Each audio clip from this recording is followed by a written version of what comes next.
koska ja päivä 3. Me ollaan tällä hetkellä itse asiassa artistibäkkäri-alueella.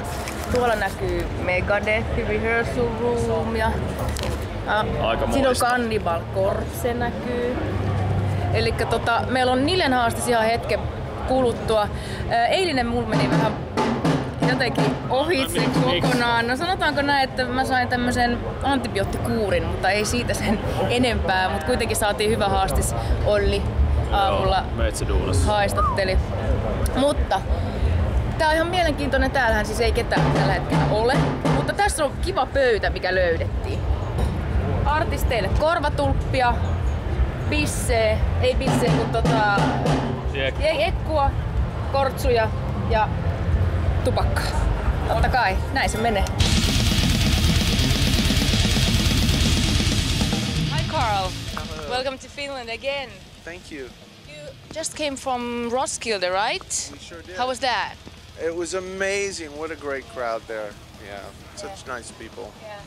Did you play at the same day as Prince? Because I just adore him, and you know he hasn't been touring in I don't know how long. Sadly, no. Although we did start a rumor that he was going to join us on stage for some backup vocals. Really? Yeah, it was a good rumor, but unfortunately it wasn't very true. But you like Prince. I love Prince! Yeah. Oh my God! Yeah. Yeah, he's one of the true icons of our time. Yeah. What has been the best place so far? Where have you been? Tuska, come on. Tuska, yeah, Finland. Really? Well, yeah. Well, because you're in Finland, you don't have to say Finland, but you know. What? told me to say, yeah. Okay, but what's been the strangest place? The strangest place? I'd say Japan is like one of the most awesome places and kind of one of the most different places because the audiences are so respectful and so appreciative and they really treat you amazing. Like they'll go nuts when the song ends and then utter silence is in the hall. You can hear a pin drop while they wait for the next song to start. Oh, It's really? yeah, it's That's crazy. And the fans are so cool. Like even for a band like us, like there'll be fans waiting at the hotel, they'll be waiting at the restaurant, waiting at the airport. It's nuts. It's crazy. Yeah, even little bands can feel like the Beatles. Yeah. That's good. I just heard from Silke that you don't travel with a crew. Is that true? And why? Well, on these European festivals, it's simple economics. The amount of money that one can get paid for these festivals in this day and age is less than the cost of the plane tickets to get here.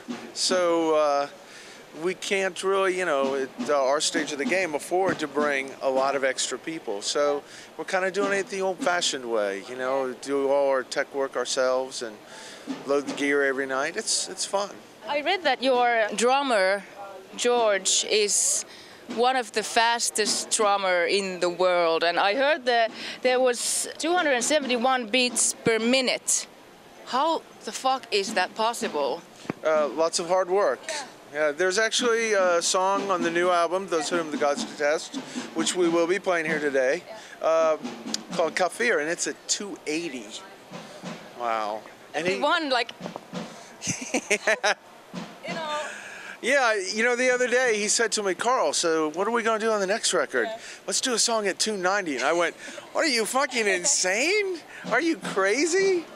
And he was serious. Yeah. So I guess get ready. Yeah. 2 days ago here, Chuck Billy was playing with Devin Townsend, just, you know, when they started the show. So that was a great collaboration. Who would you like to collaborate with if you had, you know, can't choose anybody? My chance. Yeah. Fucking Blackie Lawless. What an amazing voice. Yeah. In fact, we were listening to Wasp in the van the other day, and I couldn't help but go, oh my God, what a singularly unique voice. Yeah. You have a gig today at 6:30. Do you ever do the Wall of Death? The Wall of Death? Yeah. What do you mean Wall of Death? What are you talking about? It's when you gather all the all the audience in circle, and you left the middle part empty, and then I've seen 1, this. 2, 3, 4, and then they. I've seen this. We don't instigate it. When people do it, that's them doing it. It's not us. But they don't do it like themselves. It's usually the band, is like, let's do Wall of Death, and then. I see so many bands. This is so silly that like they almost are like begging.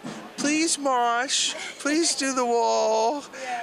And I think that's so silly. The audience is perfectly capable of doing it themselves. In fact, the first time I saw this wall, we were playing Annihilation of the Wicked, and it's got this like very dramatic intro before everything kicks in. And that's what they did. And as soon as we launched into the heavy part of the song, they ran at each other like, 2 football teams. It was awesome. People will get hurt, but Yeah. That's metal. That's metal. Uska, päivä 3, edelleen meneillään. Ihan hetki. Olli, vammainen Martela oikeesti tuossa pyörii. Onneksi Olli ei saa tänään tehdä yhtään haastista, se vaan on tässä kakkoskamera miehenä, mutta ihan hetken päästä me saadaan Megadethin haastis. Dave ei ilmeisesti anna haastiksia, mutta heidän uusi jäsenensä Chris Broderick, häntä päästään jututtaa ihan hetken päästä. Ilman kuin morsian ja niin, hyvä meininki jatkuu edelleen. So Chris, hi, welcome to Finland again. Thank you very much. Thanks for having me. It's a beautiful day out. Yeah. And the show is you're actually the last one. You're the main headliner today. Right. Yeah. On a nice Sunday evening, you get Megadeth. Actually, you debuted in the band 2.5 years ago, maybe in Helsinki. Actually, in the Ice Hall. That was my first show with Megadeth, and I thought it was going to explode. Yeah. Absolutely. Up till that point, the prior month, I'd been working on all the material, and I just had this focus, like, this is what I got to work on, this is what I got to do, blah, blah, blah. And then when the show came, I was like, am I really doing this? Is this really what's going to happen? And so that's, for a minute there, before we went on stage, I was like, I don't know if I can do this, And then I just ran out on stage and started having a good time. So from then, it was really a lot of fun. When did you get the call that, Dave, that you are going to be in the band? I got it right at the beginning of the year, right like January 2nd or something like that. And his management called me and said, are you interested in being the lead guitarist in Megadeth? And I was like, yes. Let's think about it. Yeah. So I went down and met with Dave, and we talked for a little bit, and then I played for him a little bit.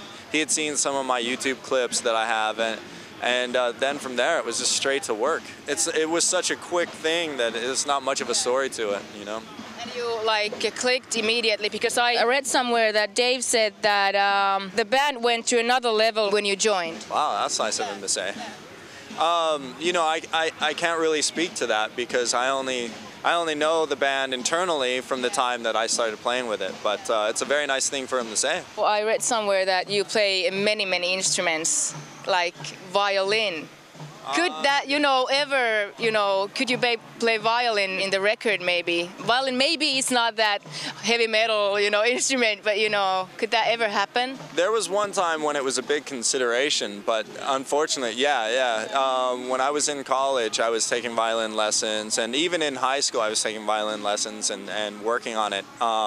And probably one of the first times I went in to record with a band, I was trying to do a violin solo that turned out horribly. No way. Yeah, it turned out, it was so bad. And I'll put it to you this way. It was so bad that when the recording engineer, when I got done trying to play it, and I knew it had turned out bad, but when I got done trying to play it, the recording engineer hit the talkback mic, and all I could hear was people laughing, I was like, oh. So it was one of those ones where I ended up replacing it with a guitar solo. But, that was 6 months into playing the violin, so I don't know what I was thinking, how I could have hoped to play like Paganini in 6 months. But at any rate, I haven't been able to play it in a long time, so it definitely won't be making its way onto the stage anytime soon. But maybe, you know, when things calm down, I'll pick it back up and start torturing people near me with it. David Ellison came back to the band this year. So how did he fit back? Did you like click? Yeah, but it was so quick. Like I basically had showed up for a rehearsal one day, and then he rolls in. Like, so it was like such a surprise to me. And we immediately, again, we just started working on the song. So I almost started playing with him before we ever actually, you know, even introduced ourselves in a way. So, but from there, it's really grown into a great friendship. And, you know, I just count myself lucky to be able to play with him. So today, show in Finland. Are you going tomorrow do another show somewhere, or do you have time off? It's on to Oslo, Norway. So you cannot party here tonight. No, probably not. No.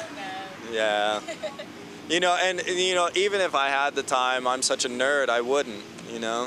What? Really? Why? Yeah. You know, I don't know. I just never got into that side of things. I always wish I had. You know, it's like I have this envy for people that are falling down drunk. I'm like, man, I wish I could do that, and I can never allow myself to go that far. So, but not anybody has to do that. So. You know. Right. Maybe one of these days.